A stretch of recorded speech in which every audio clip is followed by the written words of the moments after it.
صرف 3 دن قرآن پاک کی یہ صورت اور اللہ تعالیٰ کا یہ نام کسی بھی وقت 300 مرتبہ پڑھ لو، پھر چوتھے دن انشاءاللہ تعالیٰ اللہ پاک کے فضل و کرم سے غیب سے اتنا رزق آئے گا کہ آپ حیران رہ جاؤ گے۔ اگر 100 کروڑ بھی مانگو گے تو انشاءاللہ تعالیٰ وہ ملے گا۔ بسم اللہ الرحمن الرحیم۔ السلام علیکم ورحمۃ اللہ وبرکاتہ۔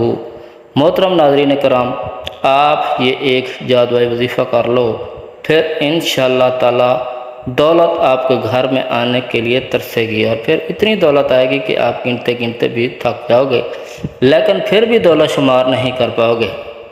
یہ انشاءاللہ آپ نے صرف اس اسم مبارکہ کو 300 مرتبہ اور سورت مبارکہ کو 300 مرتبہ پڑھنا ہے۔ انشاءاللہ تعالیٰ اللہ پاک کے فضل و کرم سے ان 3 دن میں ہی کروڑ پتی بن جائیں گے۔ یہ ایک روحانی وظیفہ ہے۔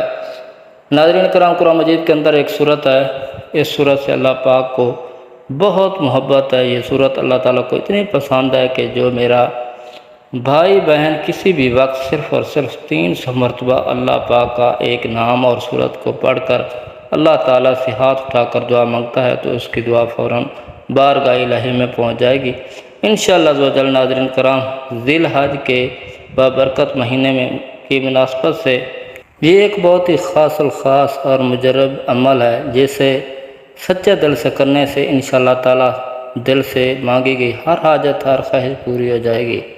ناظرین کرام، آج آپ کو وہ خاص اعمال بتانے جا رہے ہیں جن خاص اعمال سے اللہ تعالیٰ سے خوب رحمتیں، برکتیں، فضیلتیں حاصل کر سکیں گے انشاءاللہ۔ ذی الحج کے پہلے دنوں میں اپنی اولاد کی زندگی، صحت و تندرستی، مال، عزت و عافیت میں برکت کے لیے دعا کریں، اولاد کے اچھے نصیب اور نیک جوڑے کے لیے دعا کریں، اولاد کے فرمانبردار رہنے کی دعا کریں، اگر اولاد نافرمان ہو تو اولاد کے فرمانبردار بن جانے کی دعائیں مانگیں انشاءاللہ۔ اللہ پاک ماں باپ کی دعا اولاد کے بارے میں زیادہ قبول کرے گا، اور تمام ماں باپ یہ دعا اپنے اولاد کے حق میں ضرور کریں انشاءاللہ۔ اللہ رب العزت ان کی دعا اولاد کے حق میں ضرور قبول فرمائے گا۔ مزید یہ کہ حج کے دن عصر کی نماز کے بعد سورج غروب ہونے تک کے درمیان کے وقت دعا کی خاص قبولیت کا وقت ہے۔ اس وقت آپ حج کے دن یعنی 9 ذی الحج عصر کی نماز کے بعد بیٹھیں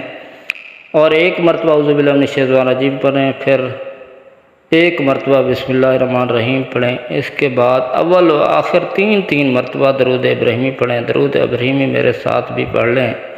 اللہم صلی علی محمد وعلی آل محمد کما صلیت علی ابراہیم وعلی آل ابراہیم انک حمید مجید۔ اللہم بارک علی محمد وعلی آل محمد کما بارکت علی ابراہیم وعلی آل ابراہیم انک حمید مجید۔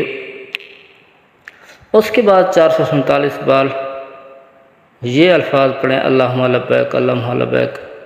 جب 439 بار پڑھ لیں تو پھر 300 مرتبہ استغفر اللہ پڑھیں، اس کے بعد 300 مرتبہ یا رزاق کو پڑھیں، پھر آخر میں 3 مرتبہ درود ابراہیمی پڑھیں۔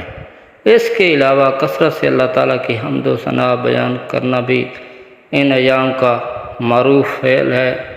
امام بخاری رحمۃ اللہ کے مطابق سیدنا ابو ہریرہ رضی اللہ عنہ، سیدنا عبداللہ بن عمر رضی اللہ عنہ بازاروں میں جاتے تھے، خود بھی تکبیرات کہتے اور لوگ بھی تکبیریں بلند آواز سے پڑھتے تھے۔ سیدنا عمر رضی اللہ عنہ اپنے خیمے میں بلند آواز سے تکبیریں کہتے تو مسجد میں موجود دوسرے افراد بھی اس کو سن کر جواباً تکبیریں کہتے تھے۔ سیدنا ابن عمر رضی اللہ عنہ نمازوں کے بعد گھر میں آتے جاتے پیدل چلتے ہوئے تکبیریں کہتے تھے۔ افسوس صد افسوس کہ ان ایام میں یہ عظیم سنت ختم ہو گئی ہے۔ تکبیر ان الفاظ سے کہی جاتی تھی، اللہ اکبر اللہ اکبر اللہ اکبر کبیرہ، اور اللہ اکبر لا الہ الا اللہ واللہ اکبر وللہ الحمد۔ یوم عرفہ کا روزہ رکھنا رسول پاک صلی اللہ علیہ وسلم سے ثابت ہے۔ آپ صلی اللہ علیہ وسلم نے فرمایا کہ میں امید کرتا ہوں کہ یوم عرفہ کا روزہ 1 سال پہلے اور 1 سال بعد کے گناہوں کو مٹا دیتا ہے۔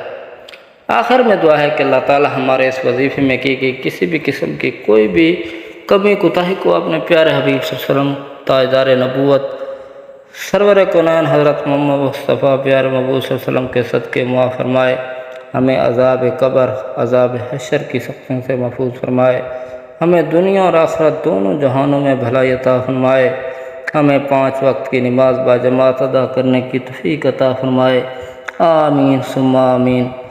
اللہ تعالی ہم سب کا حامی ناصر ہو۔ السلام علیکم ورحمۃ اللہ وبرکاتہ۔ جن دوستوں نے میرے چینل کو سبسکرائب نہیں کیا وہ چینل کو سبسکرائب اور لائک کر دیں۔